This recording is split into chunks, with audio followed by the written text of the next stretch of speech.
I'm alone when I walk, not always, but preferably, because I like to stop and look at things.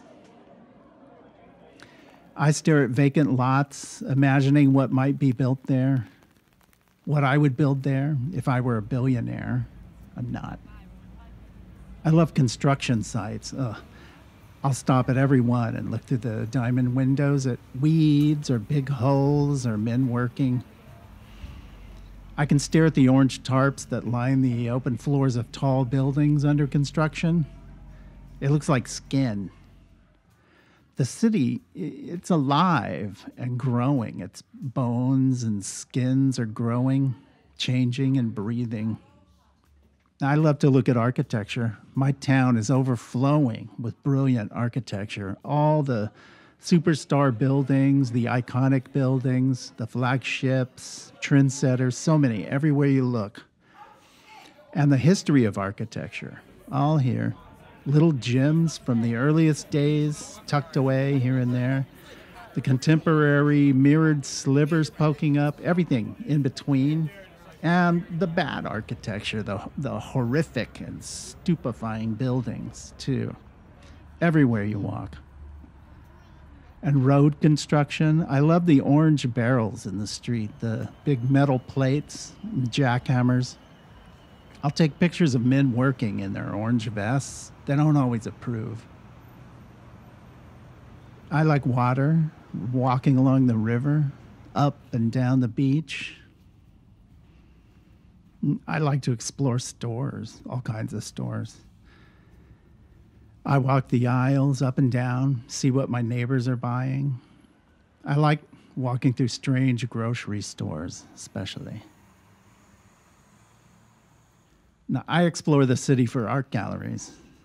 Most of my walking is likely to reach places where art lives, like the Metropolitan Museum of Art. I've walked miles inside that building and not seen all the rooms. I've been lost there, too.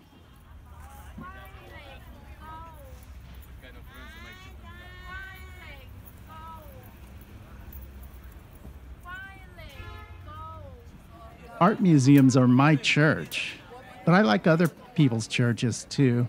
I go into them if the door's unlocked.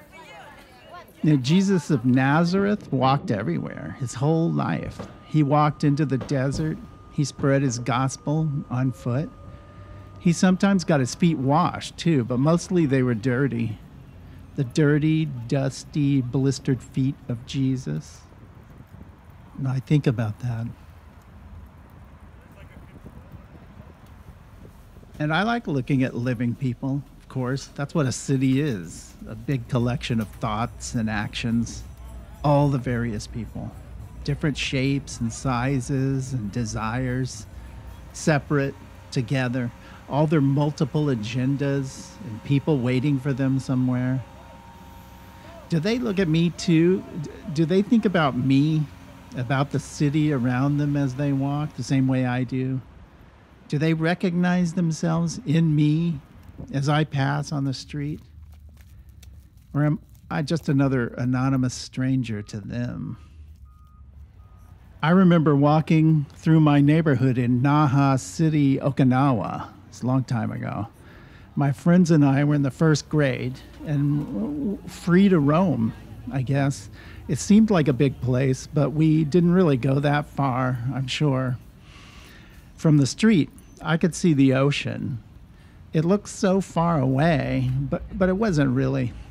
At the edge of my yard stood a wall of jungle, thick trees and brush full of mosquitoes. Below was a little valley filled with rice paddies. Us kids, we wandered around down there often. One time we found a shrine in a cliff overlooking a creek with an altar made of stones, little wafers of charcoal, offerings, some beads, and incense sticks. My friend said that it might be religion. It seemed so strange to me, not like any church I had ever seen. And what prayers were said here under this rock, I didn't know. Nothing like the prayers we said at Catholic school. with heads bowed and hands clasped together. I wanted those black charcoal sticks, but we left them there and just kept walking.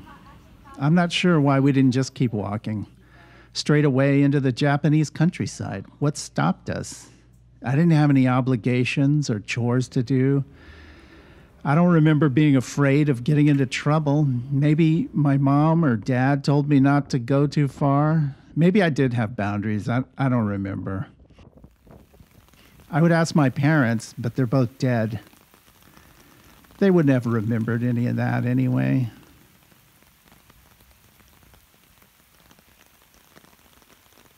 My apartment in Brooklyn is across the street from Prospect Park. When we were looking for a new place to live, we went to many strange neighborhoods. One night, Jenny and I were out and saw a new listing that looked pretty attractive. We made an appointment and then had to walk across Prospect Park in the dark.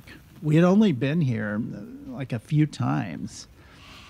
And then there we were walking across it through the woods, 9 p.m. It was exactly the kind of big city scenario we would normally avoid, right? But then getting a good apartment takes precedent over everything else. The darkness was heavy, and I imagined all kinds of danger and menace, but none of that materialized, of course. We rented the apartment the next day.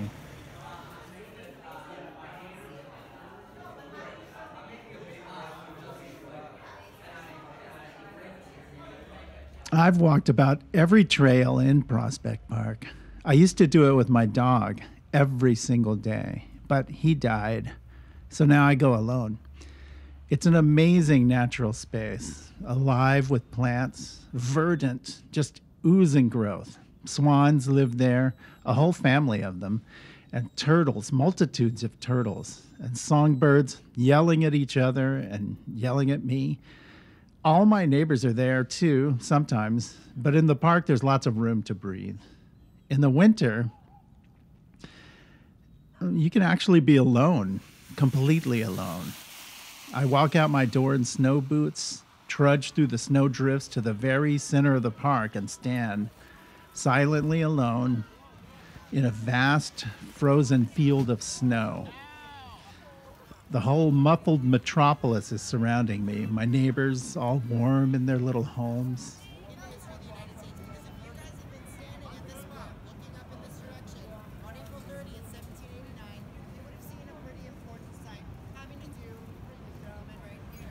When I was 8 years old, my mom drove me to my brother's house in East El Paso to stay with my sister-in-law. I got out of the car and ran to the front door. As I knocked, my mom waved goodbye and drove off. But no one came to the door. I knocked again and again. I went to the side door and knocked, went back and forth, no answer. I got worried, not scared, just worried. What if she wasn't home? What could I possibly do? I was just a little kid. It occurred to me that my only option, obviously, was to walk home. I knew the way, so without hesitating, I walked around the corner and headed southwest on McRae Boulevard.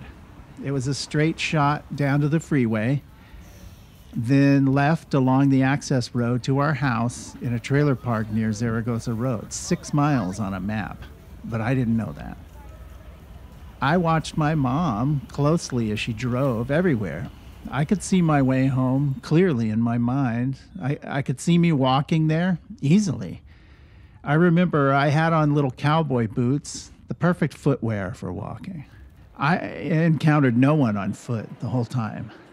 And I felt strong as I walked. I had definitely made the right decision. I didn't need a babysitter. Of course, I would rather be at home. I didn't have a key to get into my house, but that didn't occur to me. The sun was bright. It was hot, but not unbearably hot. The traffic was heavy, too, but no one bothered me. I stopped at each cross street, checked both ways. I was an expert at this already. Eventually, I came to a hill and could see the freeway below. It was easy going, downhill to a shopping center where I had been many times. I got the sense that I had never walked this far before, and I was tired, but I was also excited.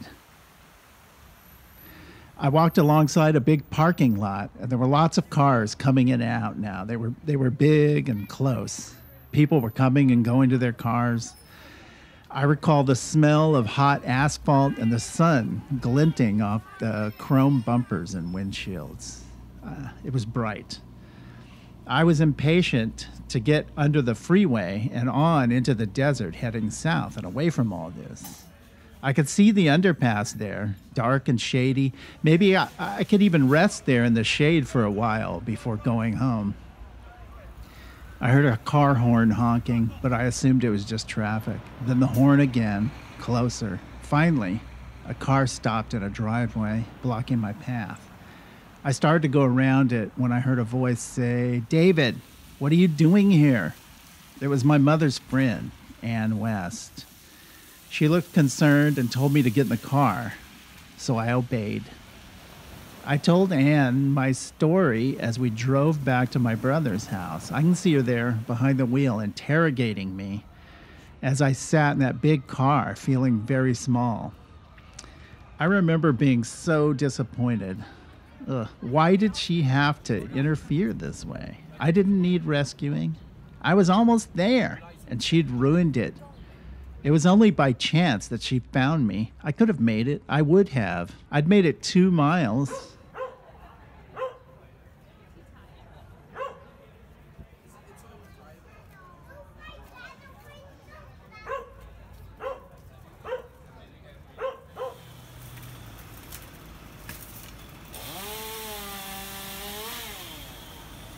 When we got back, I watched Anne ring the doorbell. I heard it, a muffled gong echoing there inside the house. I hadn't rung the doorbell earlier, just knocked.